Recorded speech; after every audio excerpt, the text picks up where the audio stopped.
Hi everyone, welcome along to the Undercut V8 Sleuth look at supercars and motorsport with the angles that you don't and won't get anywhere else, with the best analysis and the numbers to back them all up. We'll dig through the wood at Walkinshaws, we'll take a look at how supercars can get better season momentum, where Brock Feeney is wiping the floor with Will Brown, the driver market for next year, and much, much more. Now, on the panel this week, two gents who know their way around a race car and a microphone as well. Jack Perkins, welcome to you. Thanks, Noonz. And of course, a man who knows too about winning supercars and running microphones, James Moffat, welcome to you. Thank you, Noonz. Looking forward to it. I love this. Jack, is this the white, the off-white, the bone, the beige or the ivory? Well, I know Moff's a big 12th man fan, big cricket fan, Moff, so which one is it there? One of Richie Benaud's finest? I'm happy to go with the off-white today. It's the off-white, eh? Represent Richie. I like it, I like it. Super stuff this, super stuff.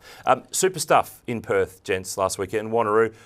Jack, what was your takeout from the weekend? What was the one thing that really stood out in your mind when those three races were complete in the West? Yeah, it was good, Noonz. It's been really good racing all year, to be honest. But, you know, for me, I love first-time winners. So to see Ryan Wood grab his first win was really cool. He drove so well all weekend. To be honest, he probably should have had 3 wins. There was obviously an own goal there with a part failing on the car that cost him another win there, and then obviously in Sunday's race he got himself in a pretty good position and had the car speed to get the job done, and the safety car kind of fell against them. But I think that's a big thing, you know, when you get to win your first race. You know, he's shown a lot of glimpses of speed along the way, and I just think, you know, as a sport we've got to celebrate these first wins, and I just love to see it. So I was rapt to see him pick that up. I love it for the stats sheets. I mean, anytime you can add new names to stuff, James, is good. What was the takeout for you? I think aside from what Jack mentioned with Ryan Wood and his performance over the weekend, James Courtney, you know, the podium in the final race. I thought Jack was going to say that. Well, you know, obviously things fell their way down at BRT and the Snowy River Mustang with the safety car late in the race on Sunday. But the thing that was impressive to me was the speed that James had at the end of that race. You know, the tyre differential that he had against Cam Waters was only 3 or 4 laps, and he drove away from Waters at the end of the race. So James is coming to the end of his career, but, you know, for him to be on the podium again, I think was just fantastic to see. We're going to touch on James Courtney, his future, and all sorts of angles that go with it. There's plenty of topics to chew through in the wake of the weekend. Our V8 Sleuth team's put together our first segment, all of the interesting stuff. It's the burning questions, with thanks to City Rural Insurance.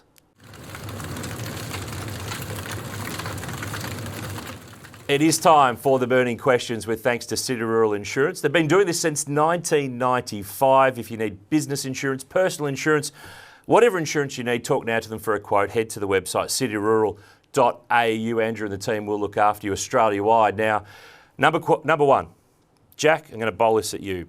Is Chaz Mostert's biggest rival coming from within his garage rather than from outside his garage for the rest of this year? It's an interesting question you pose, Noonz.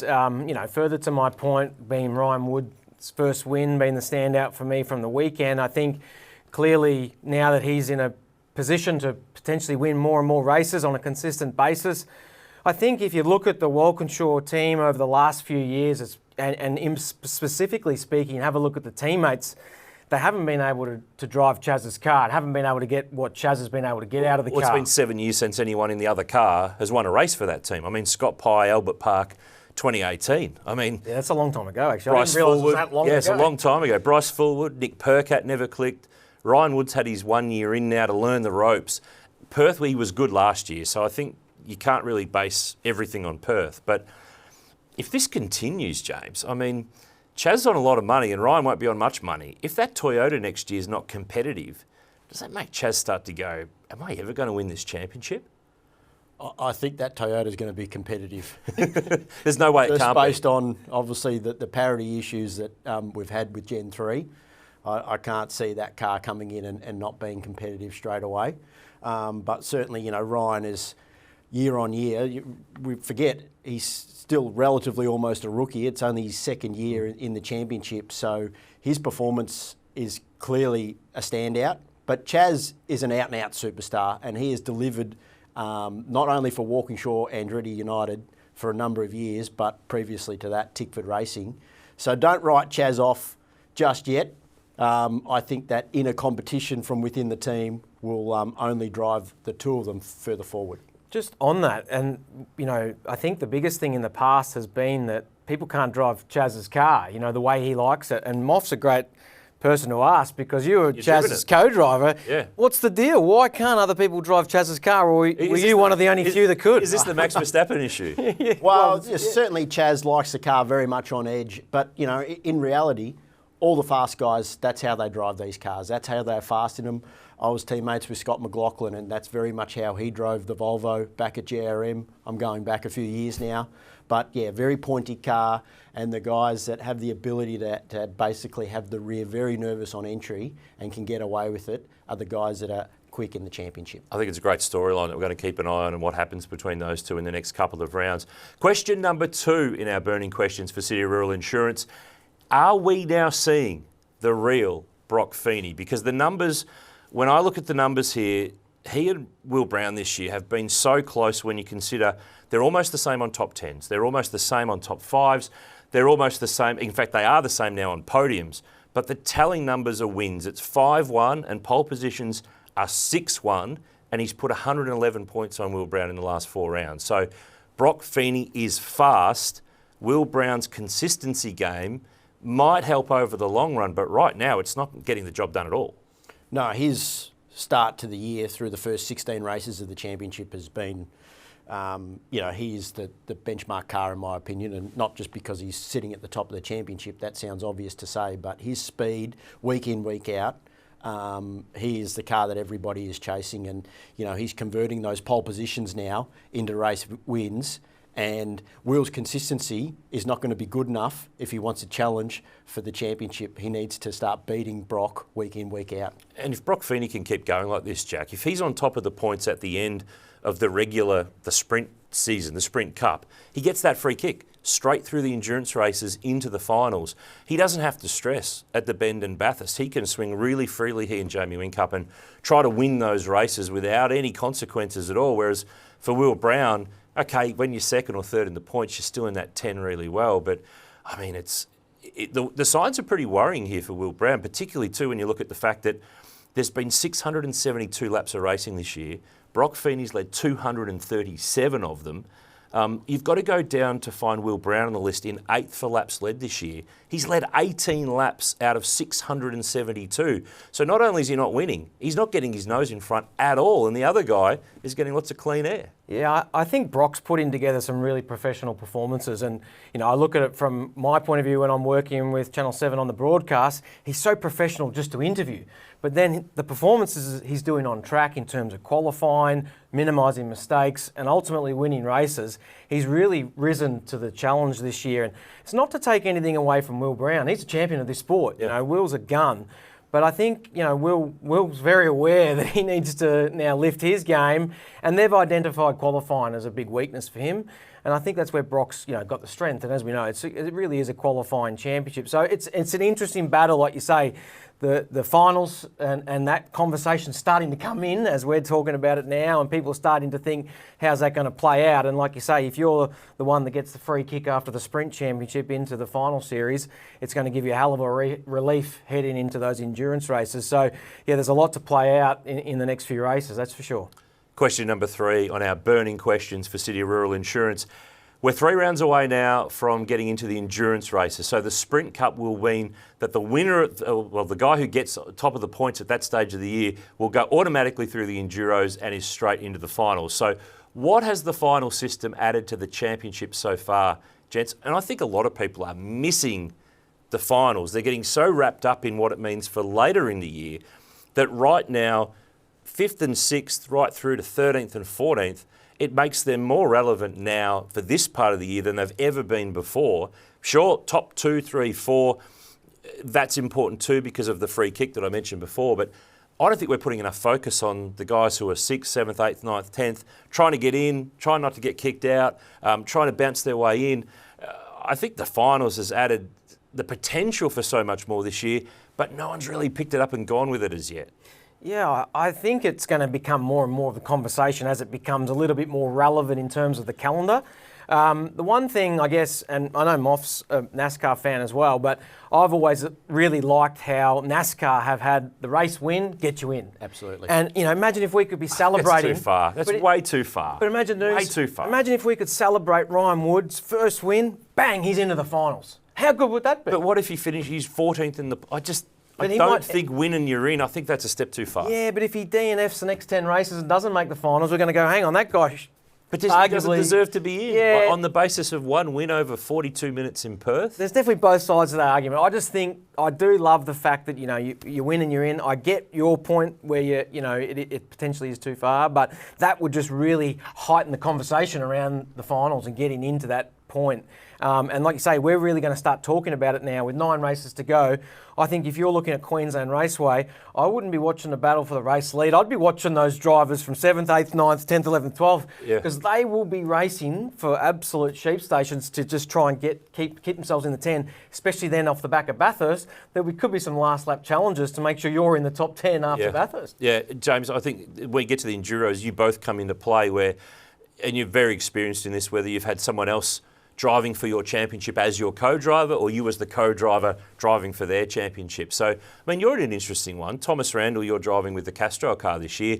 He's in that lower part of the top 10 here. So normally in the Enduros, you're under pressure to help your driver's championship as a co-driver. But is there more on it this year when you get in that car at the Bend and at Bathurst? Because particularly where he's floating around in the championship, the back end of the 10's not a fun place to be. Yeah, exactly right, Noonz. Thomas, for example, he's in 6th at the moment in the championship. You would say maybe relatively comfortable, but 408 points off the lead, but only 148 points back to 10th. Sorry, 142 points. So that is a very small margin. So that's one race, isn't it? Hopefully, yeah, absolutely. So hopefully Thomas has a good. There's 9 races left, including Darwin, Townsville, and Queensland Raceway. So hopefully Thomas can pull finger and get himself a bit of a index, bit of a buffer going into the Enduros. But for me, what you've just said in terms of that winner at the end of the Sprint Cup gets that sort of automatic free kick into the finals.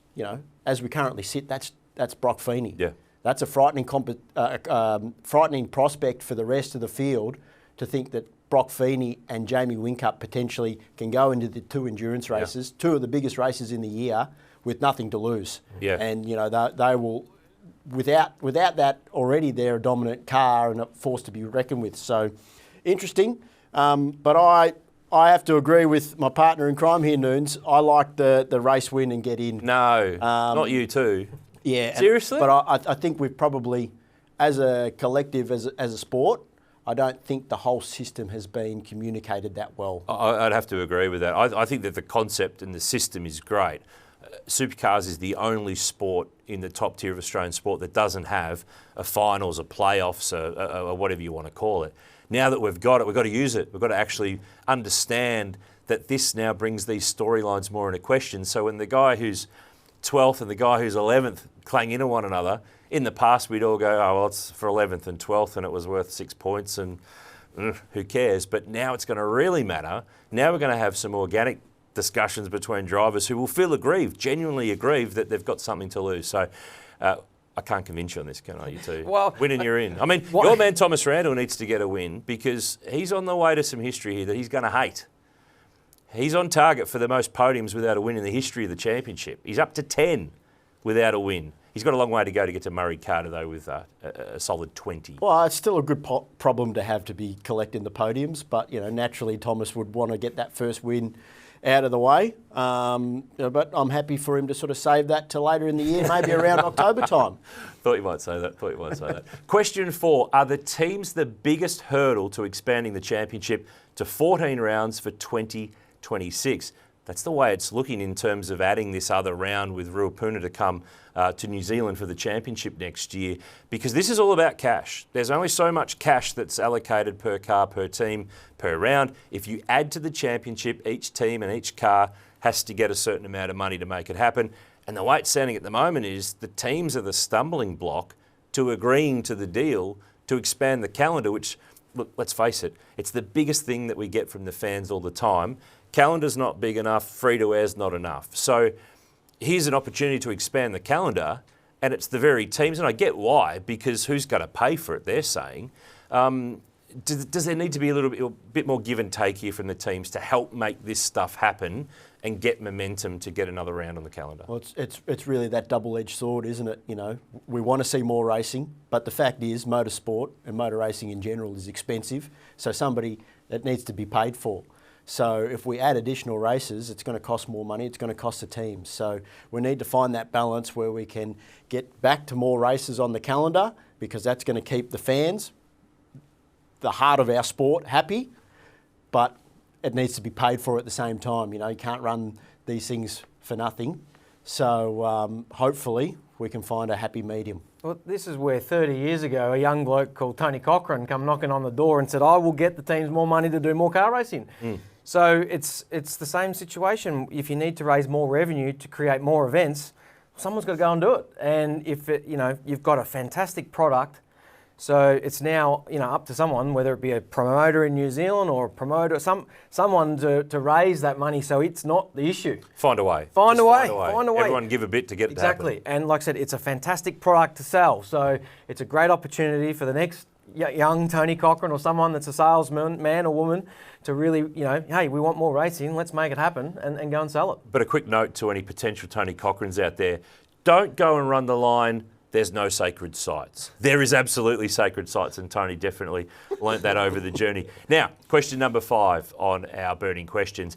Is Matt Payne Ford's best chance of winning the Repco Supercars Championship this year? Because the recent body of work, I've liked what I've seen in the way that he's been winning. New Zealand, it was with speed.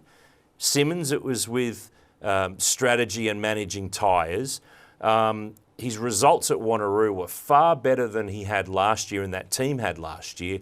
Yeah, he got a bit lucky with the way that played out with that safety car. But where he is in the championship, the momentum of that Grove team, they kind of don't have any excuses anymore, because they've been building to this for a while. They've got all the bits of the puzzle here. I reckon he's probably gone past Tickford. Right now, it's easy to have a hot take here, but I could see him being the guy that challenges for the championship that's got a blue oval in his car more than a couple of the other teams. Yeah, if you had have asked this question after round 1 at Sydney Motorsport Park, I would have said, no way, Cam Waters is the Ford man. But there's been a lot more inconsistencies with Cam's season as it's progressed, and who's stepped in to fill that void has been Matty Payne and his team, like you say. And the building, as far as I'm concerned, the building for that team's over. They've got plenty of good people there. They've got everything there. Everything, the ingredients are done. Now it's time, to pull the recipe out of the oven and let's get going, because the cake's ready. That's it. Yeah. And like you've said, I think the biggest thing that I would be critical of is they haven't been consistently week in, week out the fastest, but they've found a way to win a race. Yeah. And Tassie was a great example, using the strategy to your example. To your benefit and getting that win. And yeah, he's knocked up, I think it's 3 wins for the year so far. So certainly, I would say, if I had to pick, that he's level with Cam Waters, but momentum's etching him ahead. The next question sort of segues out of that one. Question 6 is Grove Racing the real deal? We kind of half answered it, but Moff, don't forget here, they've got 2 drivers in Matt Payne. They've signed up Kai Allen. They've probably got their driver lineup sorted for the next 5 years, really, if everything goes okay. They look now like they've got the bits of the puzzle that Jack was talking about. I mean, they've completely rebuilt that building that was the Kelly Racing Workshop. Alistair McVeigh, Jack Bell's emerged as an engineer, Grant McPherson, David Couchy, Garth Tander in the role that Garth serves there as well. I mean, you'd almost say that the only real thing they probably need to do is almost convince Garth to stop doing TV and come fully into the fold and give us everything that you've got all the time. But other than that, they don't look to be really lacking for many of those ingredients bits that Jack talked about. The baking of the cake's looking good, and it's starting to taste good too. No, they're 100% a force to be reckoned with. But the thing that I guess confirms all that is race results and race wins specifically. So the fact that Matty's been able to piece together 3 race wins already this year, sitting 3rd in the championship, and the way they've done all their wins has been slightly different. Sure, they got lucky in Perth on that race on Sunday, but you've got to be there to capitalise on it. So the car speed is being consistent week in, week out. So I think the trick for them or their focus will be maintaining that consistency for the rest of the year. But come the endurance races, Matt Payne and Garth Tander, well, they're as good a combination as anybody. So if a Ford is competitive at those places, that's just about almost the lead Ford you would have to probably reckon. The thing that's telling for me is if you line up Feeney and Payne and their numbers for the year, where does Payne have the number the same as Feeney? 13 top 10 finishes. So when he's bottoming out or not having a good day, it's not as bad a day as it was last year. So that's the other key to stay in the game. So, and that was the old championship battle, make your worst day as good as possible. So, you know, with the final series, obviously that consistency is not as beneficial, but it helps build the momentum and, yes, running out of, you know, excuses to not deliver. And impressive too from Kai Allen, who, you know, ran that really long run on Sunday and was able to also jag a result out of all of that. And it was probably overshadowed really because of the result from Matt Payne. Time now for question number 7. Is Team 18 and Charlie Schwerkolt well within their rights to look at their driver options for next year in regards to David Reynolds? I wanted to dive into this one with you two blokes because there's been interesting takes on this from people in the outside. It's absolutely clear that Team 18 with General Motors had a massive crack at bringing Cam Waters across. He was out of contract, he's re-signed with Tickford, he's going to stay there for another couple of years. So David Reynolds is out of contract. He's within his rights to also, there is an option there I understand that is with the team. That's with the team to take up the option, not for David to take up the option to stay. Generally the options are always on the correct, team side. Spoken like a driver too. But my point is, Charlie Schwerkolt's well within his rights to look at options. If Cam Waters was available and they could have got him, absolutely they would get him. But he's well within his rights to have a look at things because his commitment to David Reynolds ends at the end of the year. David Reynolds ends with Team 18 unless that option gets taken up. It feels like it's a mountain and a molehill from some of the discussion out there about that Charlie's looking for the next shiny, bright new thing. What team owner isn't? Look, I'd love to ask Cam Waters, why didn't he sign a Team 18 is probably the bigger question because I'm sure they would have been able to provide the money, if you like, that he was after. But I'd say, if indeed the conversations have happened and the rumours are true... they're true. They're true. They had a big crack. He said no to Team 18. So what's missing there? And to be honest, on the Chevy side, when you look at Team 18 Premier, the race win columns are very, very untroubled. So unfortunately, that doesn't reflect well on those teams. That's not to say they're bad teams. It's just that, you know, they need to be able to deliver drivers with race-winning cars. Yeah. So that's my position on it. And, you know, I still think David Reynolds is one of the top 10 competitors. If you said to me, who's in the top 10 shootout at Bathurst this year, Reynolds is in my top 10 shootout. But for whatever reason, it's been very inconsistent, his performances there so far. But his benchmark is Anton, and I don't know the numbers off the top of my head between those two from a head-to-head point of view, but I would suggest it's not far off being even, maybe a little bit swayed towards Anton, but you know, there's still a lot of racing to play out for the rest of the year to be able to answer that question. It's 8 top 10s to 3, so I think Anton's best is a 4th so far this year. But Moff, give us your take here because, I mean, the position of a driver in supercars, it's a short shelf life. Whether it's full-time or co-driver time, you can't do this for 50 years. So every year that you're out of contract, that your name's being mentioned, that you're waiting to know if the team's bringing up your option, sure, it's got to have an effect no matter how mentally tough you are, what you're made of and how that all flows. Well, the business is cutthroat.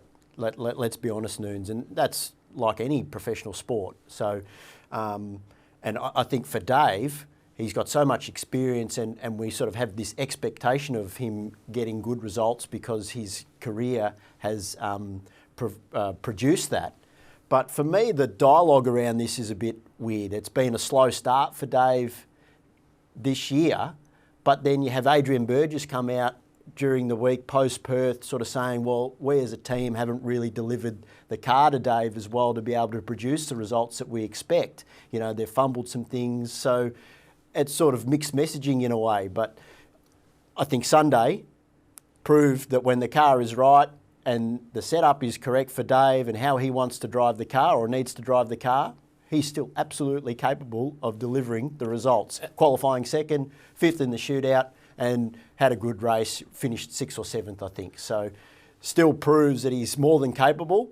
But if Cam Waters has allegedly knocked back that drive, who else is who out do there? you get if who it's else not is out David there? Reynolds? it's hard to mount an argument for too many other people. I mean, great with the sponsors. He's a Bathurst winner. He's got a personality. He can still, if they give him a good car, and over the journey, have they not given good cars to Mark Winterbottom, to Scott Pye, to yourself, to Lee Holdsworth, to Alex Davison? On the whole, they haven't been good enough for long enough. But now you look at all the pieces of the puzzle that they're putting together. Adrian Burgess, Richard Holway, highly experienced. They're adding to engineering. They've got the GM homologation team deal. Anton De Pasquale joins. He's no slouch. We know Dave Reynolds can drive. They've got good people. The cake just hasn't cooked enough over the journey. And clearly, it's not for a lack of trying. It's not for a lack of spending money or being committed to this. But if it's not David Reynolds in that car next year, who is it? I mean, there's no one standing out to me as the likely, all right, if it's not Cam, it's this guy or girl. And that's why if I got a chance to have a beer with Cam Waters, I'd say, why didn't you sign there? Because the ingredients are nearly there for Team 18. It just hasn't been able to deliver the results. Well, why go somewhere that's still cooking when you're at a place that is, you're happy, you're healthy.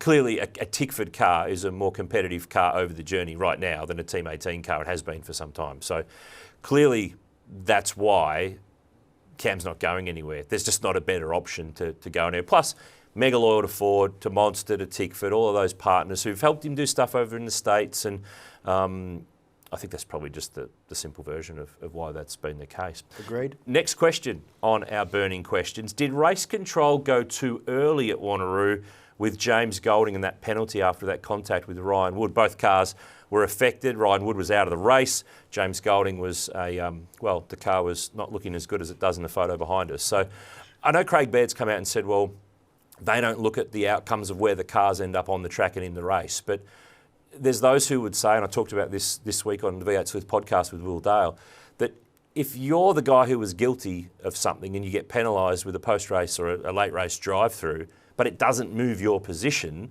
it's not a penalty. But I'd argue that you can't judge it based off what happens after. You can only judge it off the incident itself. Yeah, I've got a firm opinion that penalty is a bit of a waste of time given that he's out of the race. 100%. So, I spoke to a mate of mine, Nick Cassidy, who's in Formula E racing, about this. In their category, that would carry to the next race. So he would get a drive-through in the next race? He would have to serve it and actually cop a penalty.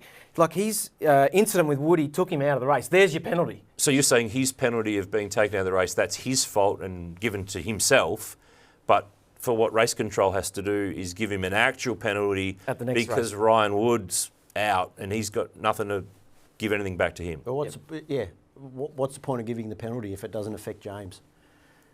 Oh, no, I understand, but I don't think you can't ping a penalty based on what happened afterwards. You can only base it on the actual incident itself. For me, the question is... It's not in the rule book. You can't even do it. So do we need to change the rule book? But for me, was it even worthy of a penalty?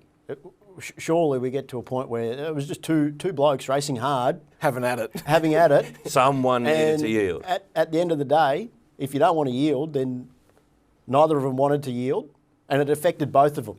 Yeah. Clearly, you could argue, okay, it's taken Woody completely out of the race. James was able to keep going and finish last. But I just think sometimes in those situations... Fold your cards? Someone had to yield there. That was always going to happen. No, agreed. But why does a penalty need to be issued?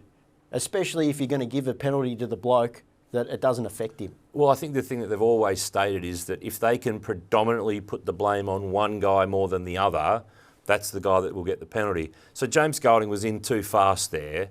I mean, his steering broke on the contact, not because it broke and then had the contact.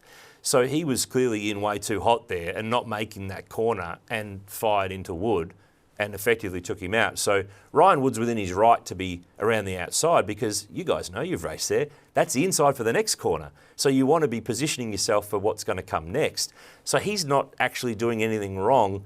It's not the whole, well, you're on the outside, you deserved to have whatever happened to you. Not. But that's one of those scenarios where could Ryan Wood have put his sword down and live to fight another day? Maybe. Well, but does he deserve to be put off the road? No. You would have to be changing the rules then to hit double penalties, and then that gets a bit of a slippery slope, I reckon, to see how that all I just think sometimes in racing there's just genuine racing incidents, and there's nothing wrong with that. Yeah, sure. No, I agree. I agree with that. Next question. when do we expect Dick Johnson Racing to be a complete race-winning force? Because I think a few other people have probably gone a bit too early thinking that they were going to win races in the first 3 or 4 rounds. I never thought that that was going to be the case. Wanneroo looked like they went further back. Obviously, Topor was great for them with podiums for Will and for Brodie. You can see on the picture behind us. But this is going to be a longer build than I think a lot of people think. You don't just go and bring in all those people, spend all that money, bring in Brodie Kostecki and George Commons and Tom Moore and Erebus Chassis and all this stuff, and ta-da, we're winning races and challenging Triple Eight. This is going to be a slower burn than people think. Well, I think there's 2 things to that for me. Last year at Topor, Anton won the Jason Richards Trophy. So their cars, for whatever reason, there's something in their setup that just clicks around that track. So Topor isn't necessarily a surprise that they were strong there. But the second thing for me is it just highlights how competitive and how hard the championship is. It's ridiculous, isn't it? Really. They've drafted in Brodie. They've got Will Davidson there, who is more than capable of delivering on his day. And they've drafted in all the background personnel, engineering, you name it, and it doesn't just happen overnight. So they will get there. There's no doubt about that. That brain power that they've got now, and with Brodie there, they will be successful, but it's just going to take time. Yeah, I think, I rate Brodie Kostecki really highly, having worked with him at Erebus, and in particular the 2 engineers, Tom and George. So I think, that combination on paper is top 2 or 3 in the category. I think, and I'm not saying that it's parity, but I think this is a great test of parity when you can come from winning Bathurst last year with this. With a Chev, yeah, with Erebus. With what you had and the engineers, and they know all the settings and what you needed to do to win that race. To me, I give them until Bathurst, and then I want to see what they can do at Bathurst before being able to go into the next part of the question, which is what can DJR do. But I think, there's no other way you can check parity by what's happening with this race team right now. Because you've got arguably Chev's number 1 or number 2 team from the last 2 years with the Gen 3 stuff. Won races, won the championship, everything. Now those key people are all at Dick Johnson Racing Team. What can they do with the current Ford package? I'm giving them until Bathurst. So that's my answer. We'll give them to Bathurst and see what happens in the finals after that. Next question. Question number 10. We've got a few of them today. Now, Cam Waters is out of the mix for the silly season for 2026, but who is the next player that is going to trigger the dominoes for who goes where for next season? So Cam Waters is done. He's staying. I can't help but feel that there's another Cam here that actually might play a part in all of this. And Cam Hill is a guy who's a race winner this year. He's running in the top 10 in the championship points. He's got a great group of sponsors. Is there anybody out there who would go, we should grab him as a whole big package deal, bring him out of Matt Stone Racing and drop him in at our place? Because I start to feel not only you've got a driver who's been successful in Carrera Cup and the junior categories, but now he's proving the point in Supercars a couple of years in here. Is there someone who looks at the commercial element of all this and goes, pick it up, bring it across here, mate. We can do a better job. We can do this. It'd be hard to lever him away from Matt Stone because they've really grown something great there. But I can't help but think until he's got a deal done, he ain't got a deal done. Yeah, look, Cam's done a great job. Cam Hill, we're speaking of, and I agree with you. He's certainly got now runs on the board. He's shown that he can be consistent. He's in the top 10 in the championship. So he would come into the equation for sure. And like you said, that he's got some great people that have supported him in his career to date. But it's hard to know what's going to be the next move here. Like you said, I think Cam Waters is probably locked a bit in. I've heard a few rumours that Chaz could be sniffing around, but I don't know why you'd be leaving Walkinshaws and Toyota. But let's start a rumour. So what's the rumour? Well, there has been rumours that Chaz might have become a target for GM, but he's contracted, I understand, till the end of next year. So he's going to be there for that first year. He's basically said that, I think, in some public quotes in the last few weeks. But so now there's the situation there of how does that Toyota roll out? We think it should be good because they can't afford Supercars to not have that Toyota be pretty competitive pretty early on in the case. We've learnt that from the past of the other brands and the other cars. You've experienced it at Nissan. I've experienced it at Nissan. I've experienced it in the Gen 3 Mustang in the endurance races. Let's be honest, Supercars cannot afford to have another situation that they had between Chev and Ford with the Gen 3 cars. So that's not to say that the Toyota will be given any legs up, if you like, but it's in the best interest of everybody. 100%. Yeah. So, and that's not to say that they're going to get a helping hand or a free kick here that they shouldn't. But the whole thing for the whole sport is that the rollout of this goes well. That Toyota is competitive. Doesn't mean they have to be winning races straight away. Absolutely. But that they are in the mix and they're not got 6 cars in the back 8 of the field. And I think further to my point of saying Chaz is in the sentence, why wouldn't he be? If you owned a team, you'd be ringing him. Hey, when is your contract running out? Yeah. It's great with sponsors, profiles there. Great I mean, with fans. yeah, why wouldn't you be going after Chaz? So that's just add a little bit of depth to what I was saying. But yeah, I'd assume Walkinshaw's got him pretty locked in. And if Walkinshaw's done, I reckon Toyota might. Yeah, and I think one of the things that fans might not understand, James, is that drivers, teams, sponsors, there is continual discussion all year.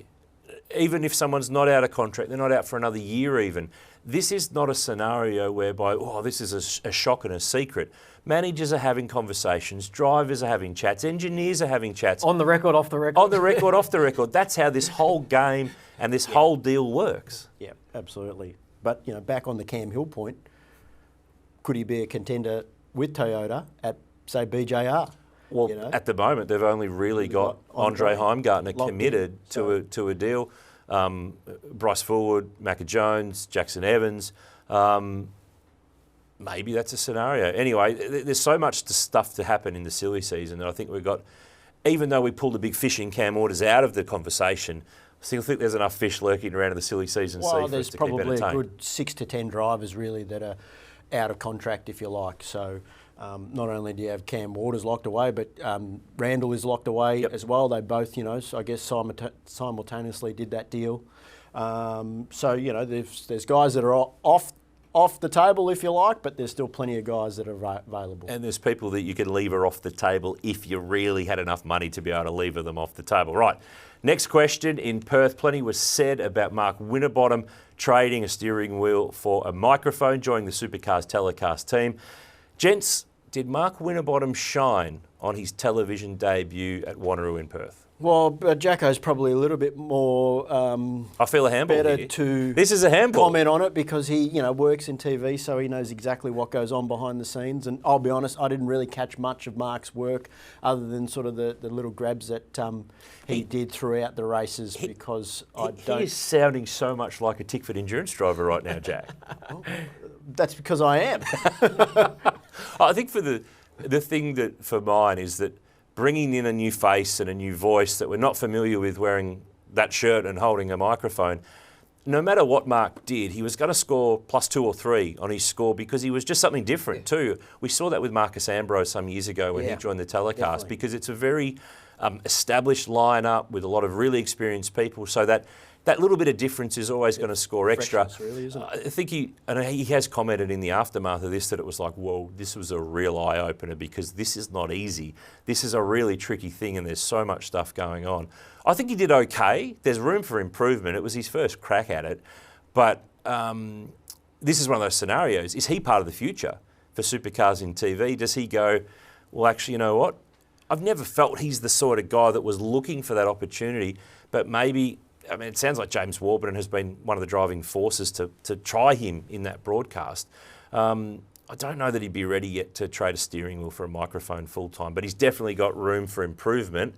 How far he can improve is a whole other question. Yeah, and I agree with you with the Ambrose thing is what I was going to touch on. I think just having some different opinions is great. And I think also...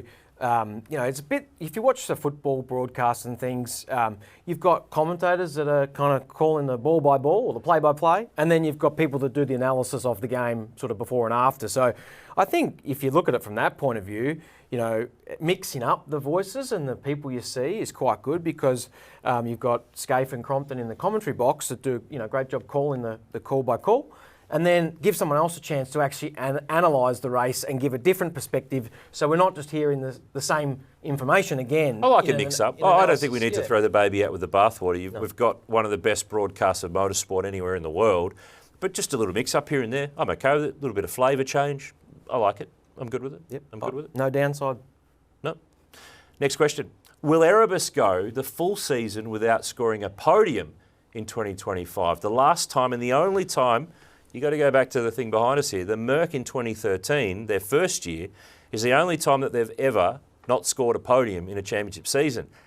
With the way they're tracking at the moment with Jack Le Brocq and Cooper Murray, we might be adding 2025 to that conversation. This might be the first time in 12 years. I think based on their form in the first 16 races of the season so far, I think you're right, Noonz. That's a chance of happening. But if anything that this championship produces, it can be, turnarounds in form. So I think out of that combination, if it was to come from anybody, it would be Jack Le Brocq. But he's 15th in the championship at the moment, sort of 675 points off the lead. Hasn't had a top 5 this year. 4 top 10s, Cooper Murray only 1. Yeah. So that team clearly has a bit of work to do, but Jack knows that team quite well, obviously being a co-driver there in more recent times. So you'll be better placed to talk about whether they have the ability to turn it around. But it's not looking like it. But it only takes one day in the sun. It doesn't make a summer, but to get a trophy when everything just clicks. And the Gen 3 era, we've seen that if things just click on the right day, the margins are so small, you could get it wrong really easy, but you could also get it right just as easy. The way the safety car is these days with the full course yellow, like James Courtney is a perfect example. Probably was going to finish that race 12th to 15th. Safety car comes at the absolute right time. We wouldn't have picked him, would we? No. We would not have had him penciled and they end up on the podium. So that's not to say that can't happen to the guys at Erebus or anybody else for that matter that hasn't been on the podium. Just remember, it's bloody hard to finish on the podium in this championship. So even finishing in the top 5 is a tremendous result. Yeah, further to your point, if you said to me before Perth, who's more likely to get a podium, Erebus or BRT, you probably would have put your money in the Erebus column, but then sure enough, BRT went and got a podium. But look, Erebus is still a very good race team. They won Bathurst last year. They won the championship the year before. So I don't think there's anything wrong with the potential of having a podium car. The drivers will need to click. I think Bathurst is another timeline there, in particular with Cooper Murray. He shined there last year with Craig Lowndes in the wildcard. Jack Le Brocq seems to turn up at Bathurst every year and manage to get it in the shootout. He was nearly in the podium at the Sandown 500 last year until that late race drama that put him in the fence. Yeah, so. that's correct. But Cooper is having one of those rookie years where you get belted from pillar to post and you've got to get out of that and get on with it. And the pressure will be coming, especially from the team, to get out of that rubbish in the mid-pack and get forward. So I think Bathurst, again, is another one where I'd love to just see how, we've had all year to warm up now, and Bathurst is when the money counts. It's time to cook. Yeah, and they won Bathurst last year, so let's think that they're going to get a podium there, I reckon. We've done a lot of cooking and cake chat so far today. I'm starting to get a little bit hungry. That links to the next question. If you were running Erebus, if you're Barry Ryan or Betty Clemenco, do you do anything about Cooper Murray? Do you read him the riot act? Because a little unfair, this image in the background. This was a mechanical drama in Perth that forced that car to be towed back to the pits. But he at the moment's had 1 top 10 finish for the whole year. Would you be taking him aside right now and saying, we know you're fast. We have seen it in the Erebus cars in testing. We have seen it in the 888 wildcard car last year. You've got to finish some races. You've got to not get your ears boxed, because I think the general sentiment, speaking to some of the drivers, is that he's not earning himself any friends in this early stage of his career, where he's getting in scraps that he doesn't need to, fighting for position nowhere. You kind of got to earn your credit points. And you guys have been rookies in this championship before. You've got to earn the credit points before you spend any of them. It is hard because, it kind of reminds me of people like Max Wilson and that have come into the category. That's a long time ago. I've used a really old name as an example there. But they come in and you know that they're fast. We love Max, by the way. Good bloke. Great bloke. You know that there's no doubting Cooper Murray's a fast race car driver. For sure. But, the championship trophy doesn't have in brackets, fastest or whatever. It's the people that can deliver the ultimate package. So, yeah, he's going to have to find a way to turn it around, to get some more speed in qualifying, to get out of the rubbish in the races and to do what he's been employed to do, which is, deliver results for the team. Like I said, there's just no reason to doubt. He's had the speed in all the other categories. Yep. But it is, I've been buried deep in the main game pack before. It's hard to get out of there, I can promise you. But you've got to make the most of the opportunity. And sometimes you'll only get one opportunity. Sometimes you'll be fortunate enough for more. Barry and Betty have backed him in this first year, so he'll see the year out, of course, but he needs to be able to. You need to. You can't go and judge it fully off year one. I mean, this stuff's going to happen, but you need to be able to have a body of work to be able to judge it from. And that's why I earmark Bathurst for Cooper, because that's effectively his second year kicking in straight away. That's the track that he's going to have driven these Gen 3 cars on twice and so on. So I think that's the barometer. Use these as a bit of a warm-up, tear up some stuff on the way through, and then hopefully once the championship finals are all sorted, you can just get in there and shine and get some good momentum headed into next season. It makes me think that we could have this crazy scenario where someone bombs in and is the top point scorer for the Enduros, who's not in the top 10 in the championship, gets into the finals. That should keep you two happy for your whole win and you're in thing that you like from NASCAR. So that might very well be the case. Next question's one that's really bugged me for a long time. Why haven't we moved the timing line for qualifying like IndyCar racing does and Champ Car used to, so we don't have cars driving around on the track that don't need to be there?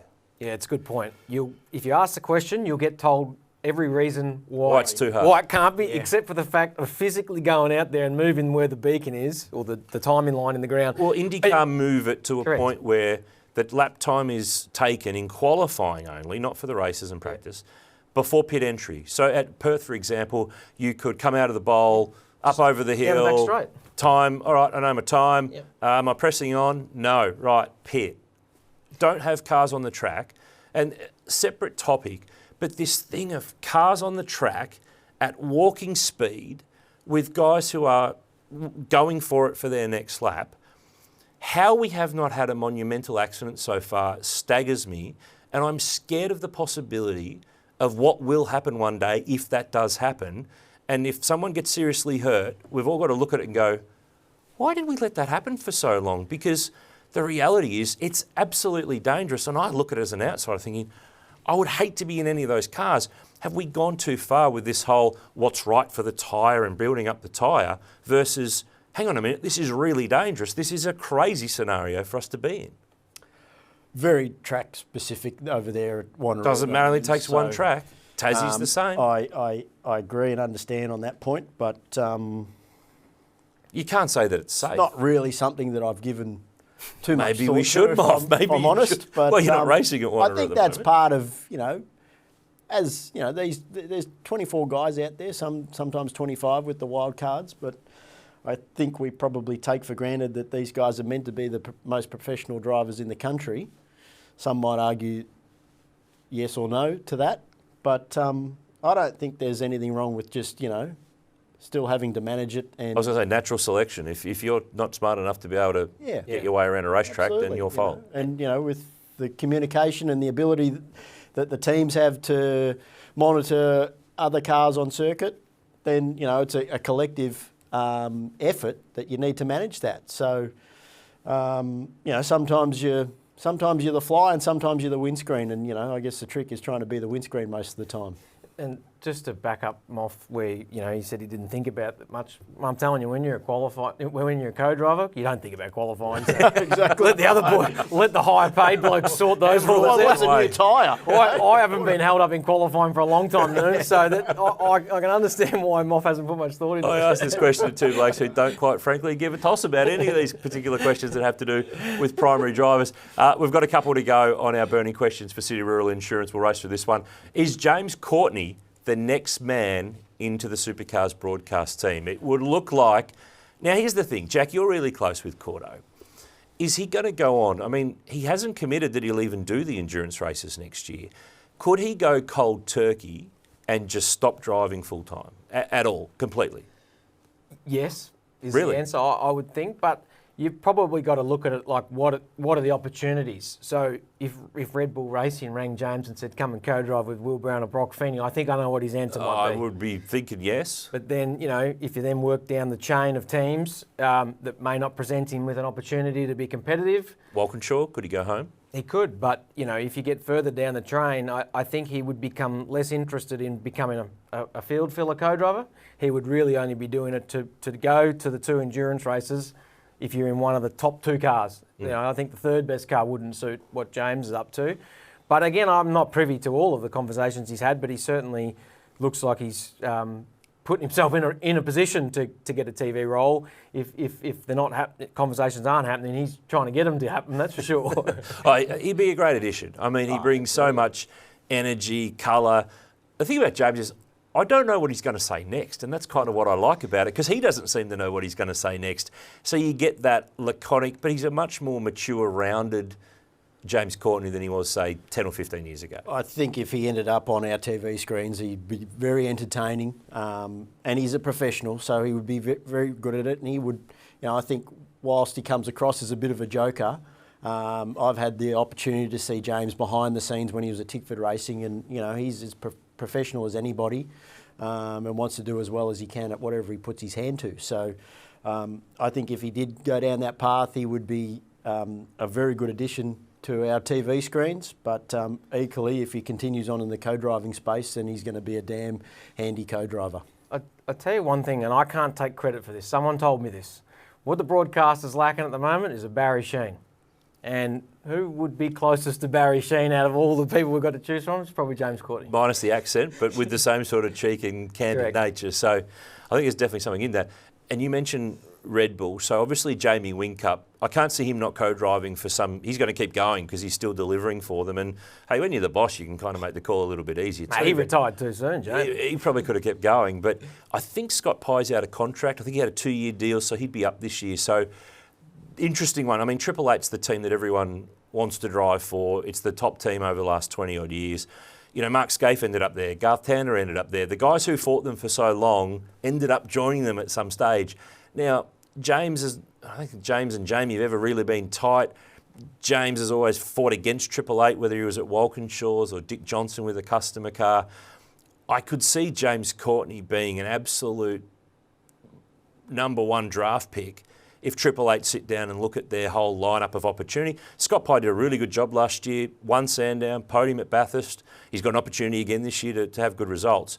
But for me, if it's Scott Pye and James Courtney, and they're going to deliver you pretty much the same in the car, James Courtney's really appealing outside the car from a sponsorship base. He's got a close relationship with Earl Evans and Steve Blackmore too. So all of those things make me go, well, let's see who Red Bull pick for next year, because them of all teams is going to have the pick of whoever's available, really, and everything flows from there. And every driver wants a Red Bull race suit hanging up in their closet when they're said and done. I can promise, Noonz, I might have to go and buy one day.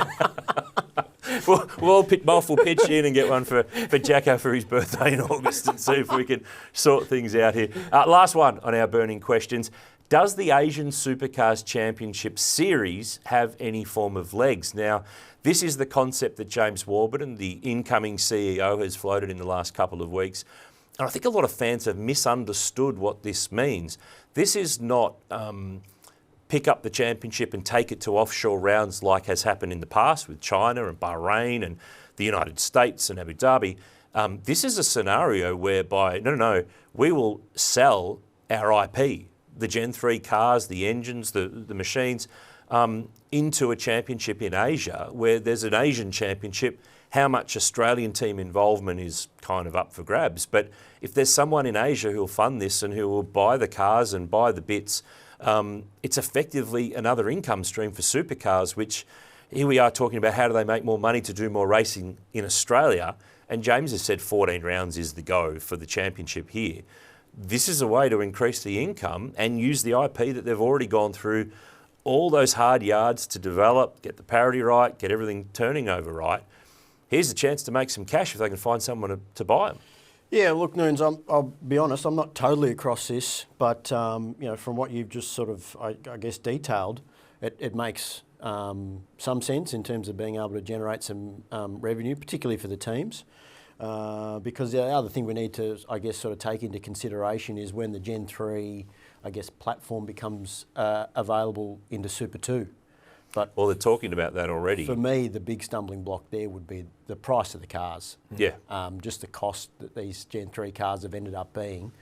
I wouldn't have thought there'd be too many Super 2 teams out there that... No. Well, there's not enough cars anyway. That money. But, if we could ship them off to Asia, for example, and there's a place for them to go and race and they can sort of... Well, I think they'd be all new builds. I mean, I think they'd have to... As we sit right now, the first 888 Mustang chassis is the 50th Gen 3 chassis. So there's only 50 of these things that have actually been built over, 2.5 years so far. And if anybody's going to know, it'll be you. Well, V8 Sleuth's kind of a thing. This is our bread and butter to know this sort of stuff. But if you're going to run 24 full-time cars here in Australia with some spares for each team, there's 11 teams or whatever it is, there's not enough cars yet to even go to Super 2, let alone to go anywhere else. And I think Connor O'Brien on V8 Sleuth this week wrote about there's a look to revive the Super 3 brand for 27 for the current Super 2 cars, the ZB and the Mustang, with the view that the Gen 3 cars would become Super 2.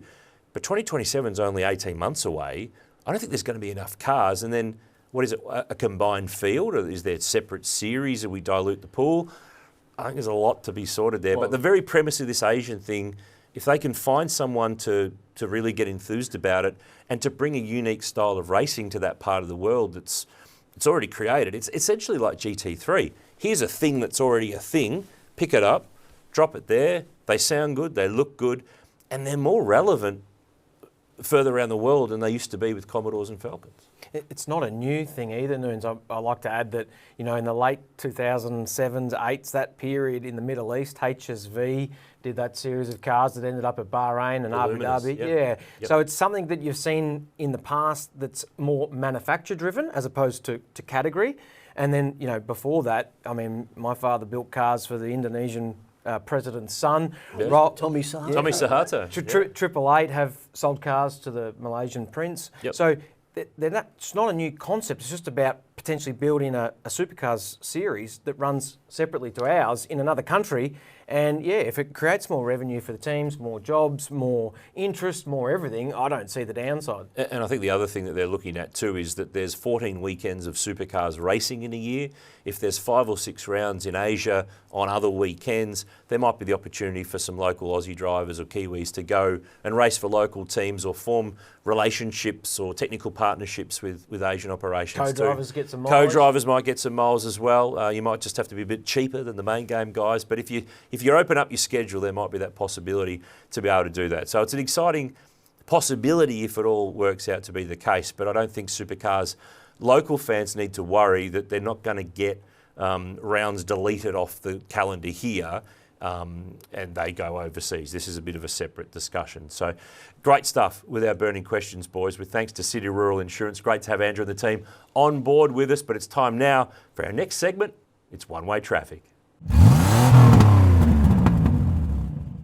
Time now for one-way traffic where one of our panellists, in fact both of our panellists, have to sit there and take it. The questions are all to them.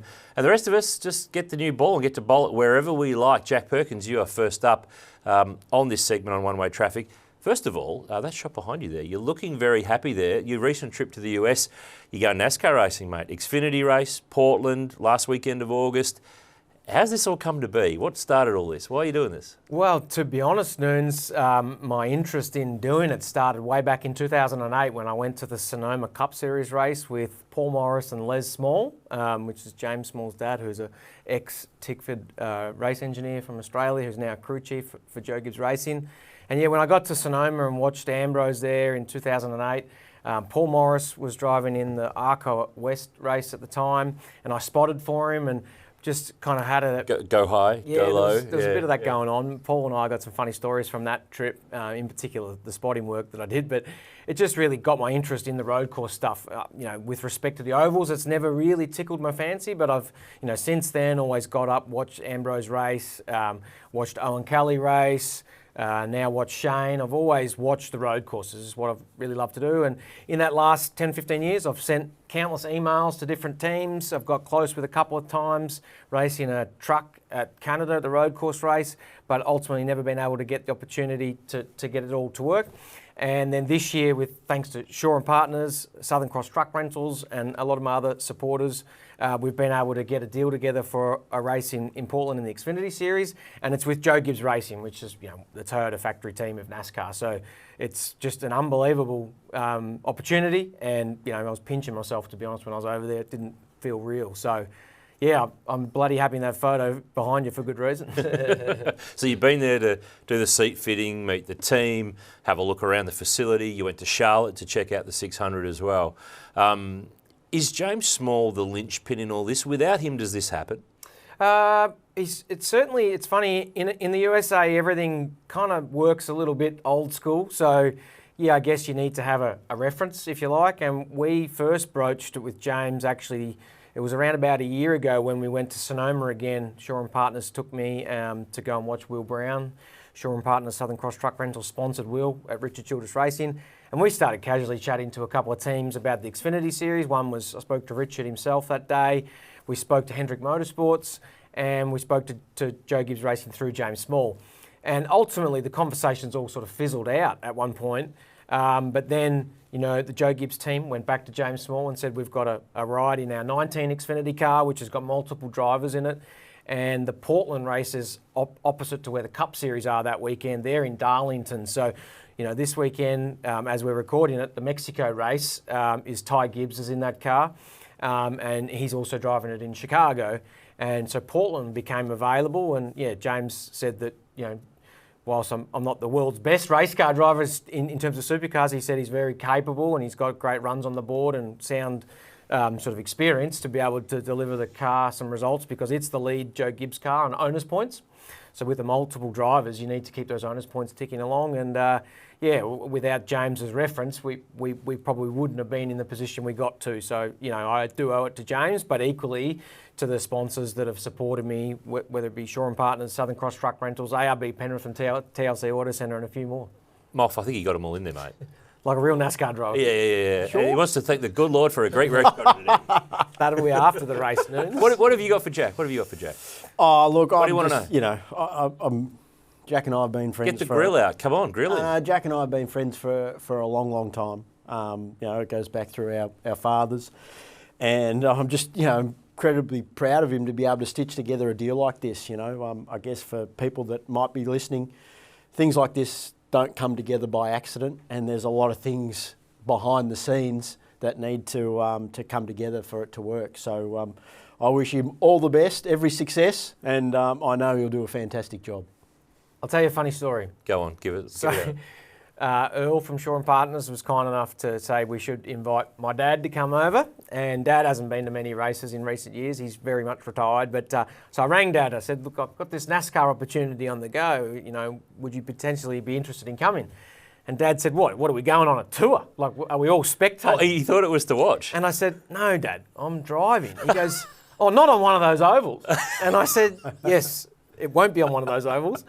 But I've been able to stitch together a deal where it's looking pretty good. Like, do you want to come and watch? He said, yeah, bloody oath, as long as I'm not in flying economy. So thanks. That seat's only for LP. Thanks to Earl and Steve and everyone. Dad's coming over, and it's obviously going to be pretty cool to have him there. And he'll be turning left by the sounds when he gets on the plane. No right turning. In true NASCAR tradition, he'll be turning left. I was going to say, an interesting time this week too. I did see that Torvill and Dean are in the country at the moment. And when I think of Perkins and, okay, it's not quite NASCAR, I'm thinking Thunderdome and Oscar. The other night, Torvill and Dean were on TV, I think they're on the project, and they said to Christopher Dean, we've been digging back through the files and we've gone back to 1988-9, you remember the year, and I thought they're going to bowl out the vision of him barrel rolling the Perkins Commodore at the Thunderdome, but they rolled out an album cover because they released a single or something. It was really disappointing. I genuinely thought we were going to get some Thunderdome action on the project the other night, but it didn't play out. But, mate, this is really exciting.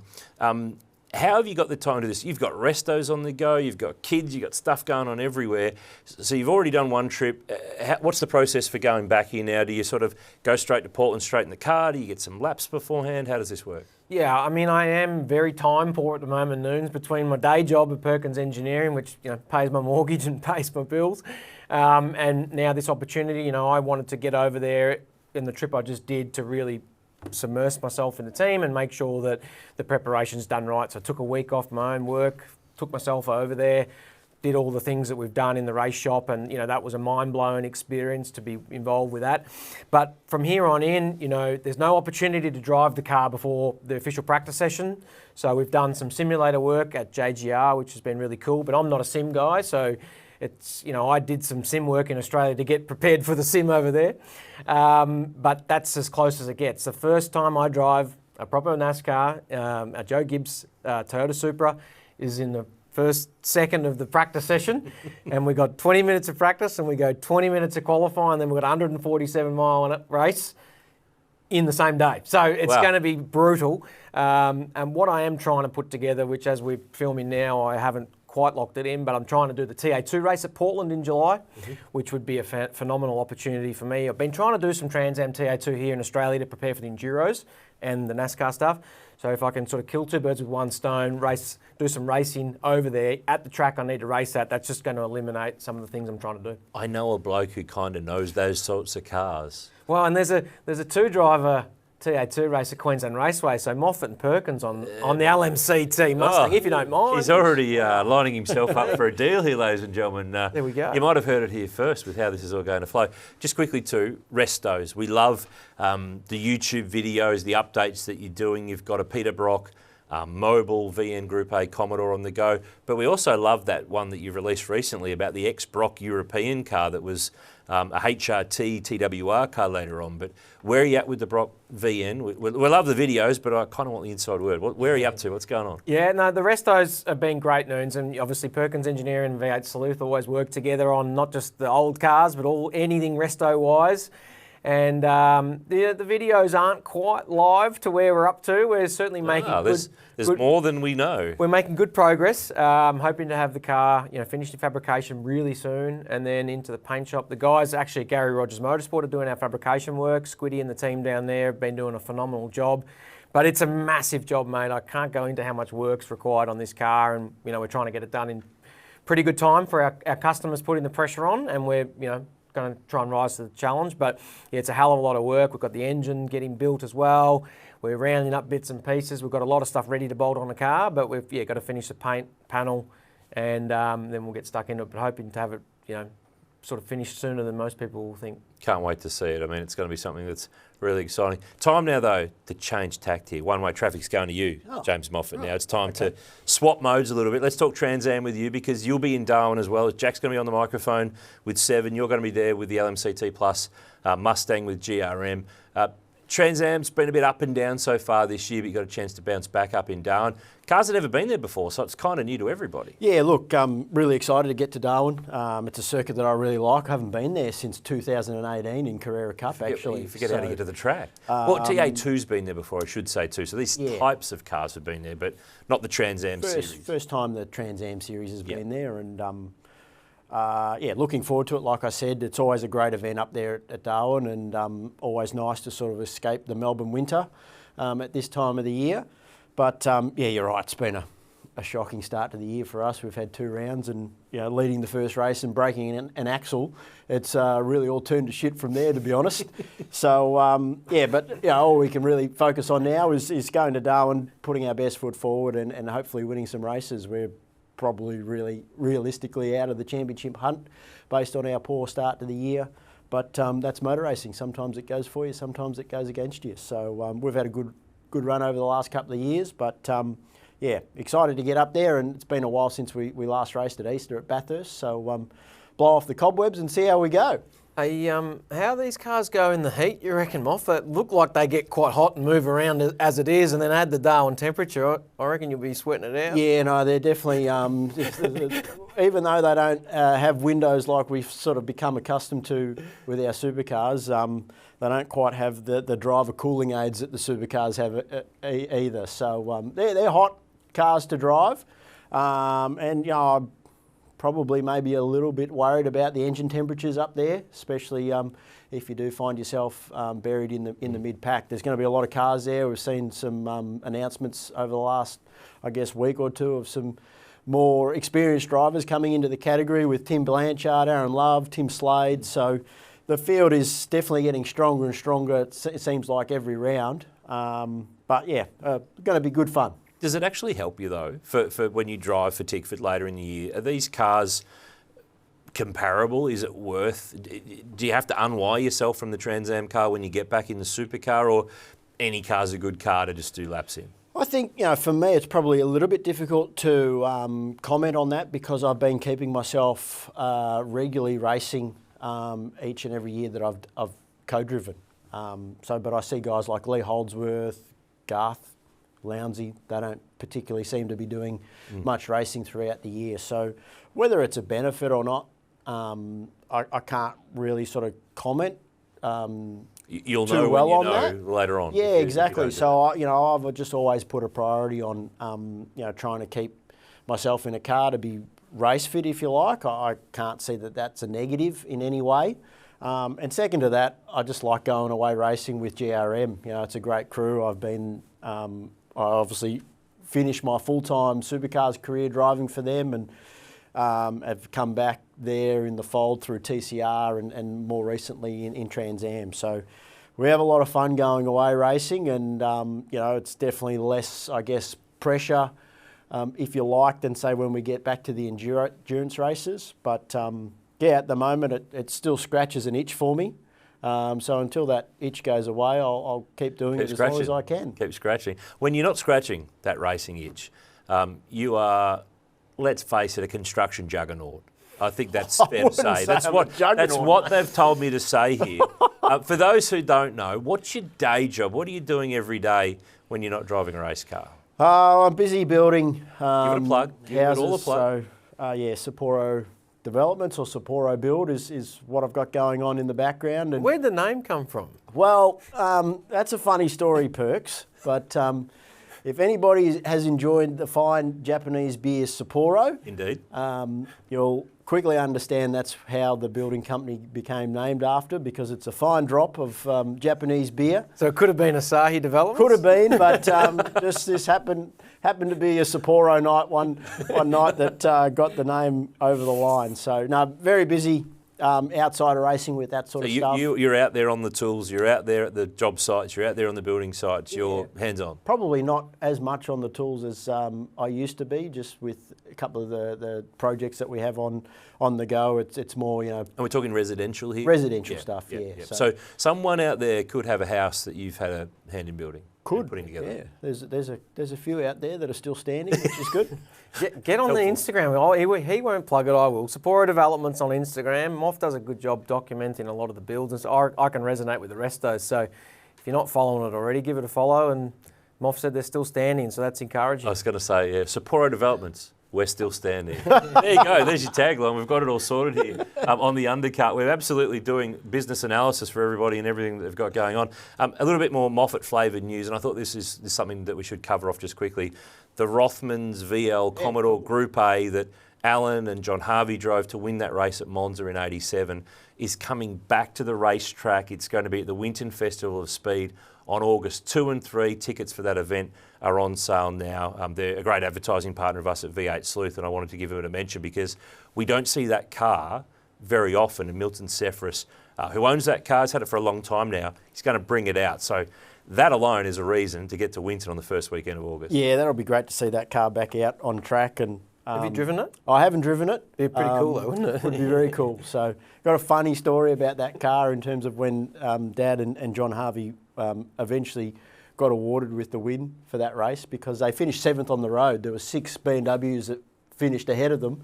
And on the Monday morning, Dad's walked down into the hotel lobby and they're, Mr. Moffat, And he hadn't heard the news. It was in the newspapers that the BMWs had been thrown out. So he found out in the hotel lobby that he'd won the race. There you go. That's funny. I love that stuff. That's the sort of stuff that doesn't really happen anymore. I mean, rock up to breakfast and find out that you won not just a race, but at the home of the Italian Grand Prix and the inaugural World Touring Car Championship. Yeah. But of course, there was no prize money because they had their hand out wanting the big amount of money to register for the championship, which your dad didn't do, so they didn't get any prize money. But I don't think there's even any official championship points. But that car is a place in history, and it's something very special for the Winton Festival of Speed.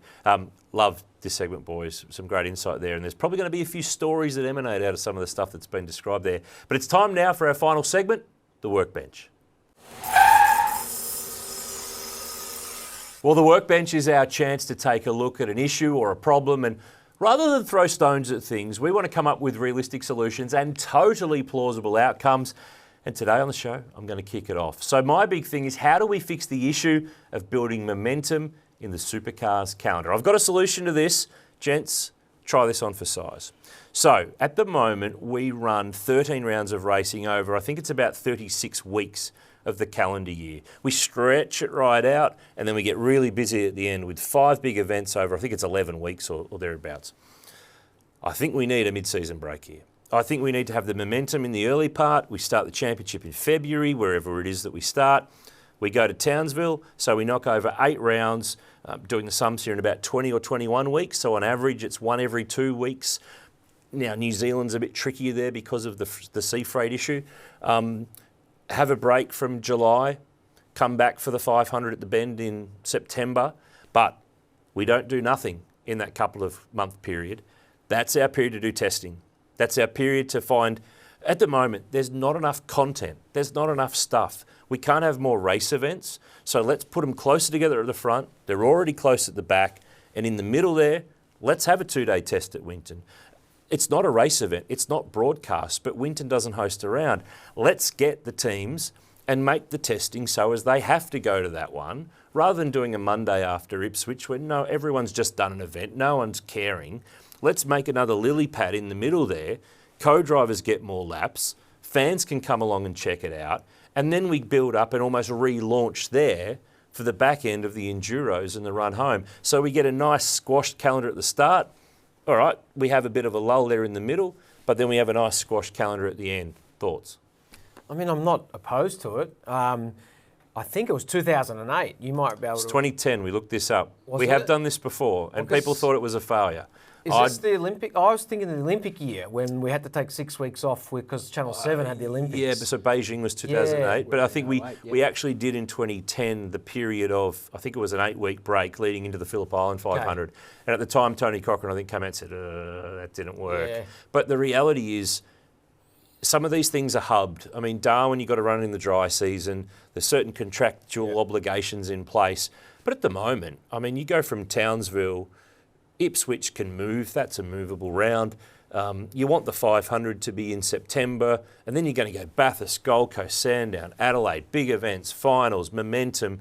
So we get this like big sugar hit at the end of the year, and then we go into the off season again before we start again. So as a media outlet, I look at it and go, there's such a lack of things sometimes to write about like we used to have. No one's building brand new cars with new roll bars here, or the Larry bar, or the HRT supercar. There's no new spec engine that one team's debuting.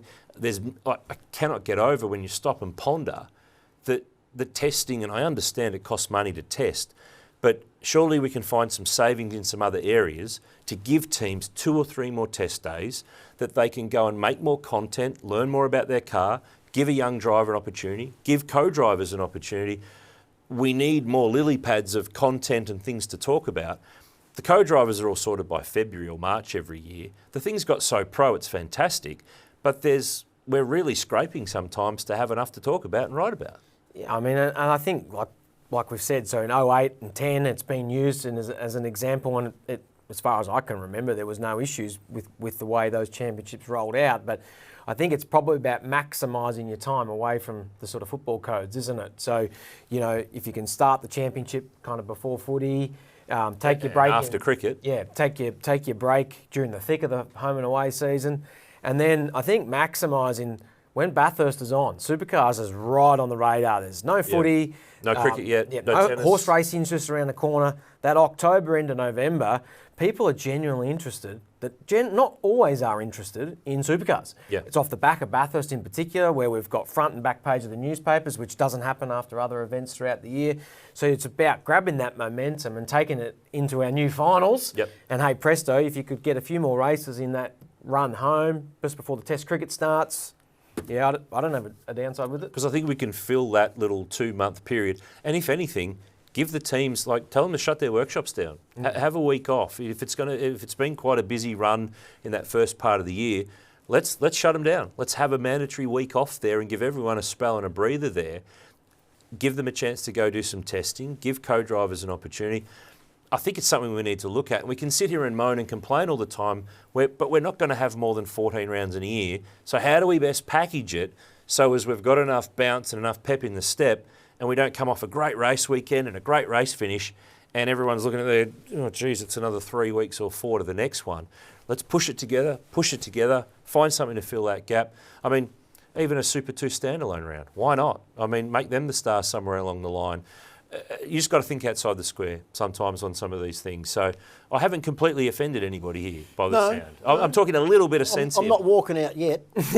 No, I probably like the idea of what you've sort of, I guess, proposed there, Noonz, but I think from a moving forward point of view, if you could just know that, okay, Supercars is going to be on every second weekend for this part of the year, and then they're going to have a break and come back and they're on every second. Or thereabouts. Yeah. At the moment, it's very, is it 3 weeks between a round? Is it 2 weeks? Is it 1 week? Let's just get into a bit of a rhythm. And that's the only way we're going to build a rhythm. What's the downside to having a go at least? Mixing it up. Yeah. And James Warburton's already come out and said one of the things they really want to focus on is what they fill the gaps between with. Like obviously there's rounds, there's broadcasts, but then there's not much other stuff that fills the gaps. Well, and I can speak, and Jack would hopefully back me up here, but hopefully. As a co-driver, it feels like the opportunity to drive the cars is becoming less and less throughout the year. Yeah, and that's another of the reasons, because we're asking guys like yourselves to step in and perform at essentially the grand final Bathurst. I know it's not the actual grand final, and with basically barely a training session for the year. I mean, we're just asking for blokes to ping hamstrings figuratively. Yeah, and I guess there's a select amount of us that have the benefit of experience behind us, where we can draw on that experience. But I feel sorry for the young guys that are coming up through the sport, because when Jack and I were both trying to get ahead and get into the sport, there was more opportunity for a young guy to be given a go by a team. Whereas these days, it's just you can't go to the track and turn some laps. Well, we've even got rid of those Friday sessions where co-drivers could turn laps. Exactly right. That was always a thing for so many years, and then all of a sudden, we've just turned that off, and it's not even a consideration now. So, yeah, I feel for the young guys that are trying to come through, because there's just, to me, it doesn't feel like there's as much of an opportunity for them to be given a test day here or there. Well, we'll let people chew over what they think. Well, no, I agree with Moff, and it then becomes such a wide-ranging topic, because the schedule's one thing, and then the testing's another, and everything in between. And just to go back on the NASCAR deal, not to highlight that, but he's going to plug more sponsors again. No, got a couple, did he? You feel it coming. no more sponsors. Although this Workbench segment should be sponsored by Workbench Warehouse, but I don't know those guys. But I've seen them on the BRT cars. We'll get an introduction with them later. But on the flip side of the racing schedule, having now stayed with James Small, the NASCAR crew chief, he's in the middle of 28 straight weeks racing, and I tell you, that's brutal. It's 7 days a week. He's home on a Sunday night. He's at the workshop Monday morning. And it is literally, you might get a bit of Friday off before the next race. But that's probably, it is too much. I mean, as a driver, it'd be fantastic. But you think about the families involved with the mechanics, the engineers. Somewhere in the middle is a happy medium, I think, where, whether it's 1 week between races or a block of that, and some consistency so that, mum and dad and the kids know that when they flick it on the tally, they know Supercars are on today or they're on next week or whatever. Look, there's a lot to it. Don't get me wrong. Yeah, it's not an easy simple. job. No. But I'm sure that's what the intentions are, and I'm sure the fans have voiced their opinions, and if we can try and keep everyone happy, the fans, all the stakeholders, everything, that's what it's all about. It's a conversation starter, that's definitely for sure. Gents, we're out of time today on the Undercut. Our pace has been pretty good. We've set some nice purple sectors and a few green boxes lighting up across the place, but thanks for being with us on this episode. Before we go to a quick plug, you will be back in Darwin and Townsville with Channel 7 coverage. It's free to air for the next 2 rounds on 7, 7 Mate and 7 Plus. Get your telecast details and times from your TV guides, but it will be on 7. 2 really important rounds of Sprint Cup as we head towards the Enduros and then the finals as well. There's the details on your screen now from Darwin and Townsville. Jack, go well in Darwin. Back on the microphone for Channel 7. Moff, pedal that Trans Am car. Thank you. Very quickly. I'm not sure if you've got the off-white, the bone, the beige or the ivory for your trip to Darwin, but thanks everyone for tuning into the Undercut. Share the show with everyone that you know on socials. Tell us what you like, tell us what you didn't like, and we'll do it all again soon. Bye for now from the Undercut, V8 Sleuth.